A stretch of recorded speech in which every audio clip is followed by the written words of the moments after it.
Lanang parubaya ditemukan dak benyawo di jeru pos jaga perumahan Bukit Permata Indah, Palembang. Polisi yang dapat ke informasi langsung melakukan penyelidikan untuk pastikan penyebab tewasnya korban.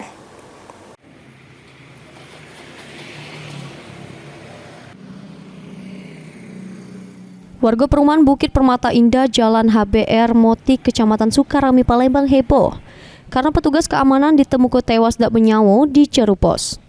Korban diketahui bernama Joni, 62 tahun, yang tewas lagi jago keamanan. Polisi yang dapat ke informasi langsung ke lokasi kejadian untuk melakukan pemeriksaan. Sesudah dilakukan olah TKP sama memeriksa jenazah korban, dugaan sementara kematian korban karena sakit. Selain itu, tidak ditemukan adanya kekerasan pada badan korban. Kami datang ke lokasi untuk mengecek kebenaran daripada laporan tersebut. Kemungkinan ini sakit karena tidak ditemukan kekerasan ataupun benda luka-luka di jenazah. Karena mengingat untuk almarhum juga sudah berumur sekitar 62 tahun. Guna kepentingan kepolisian, jenazah korban kemudian digawa ke Rumah Sakit Bayangkara Muhammad Hasan, Palembang. Mulyadi, PAL TV.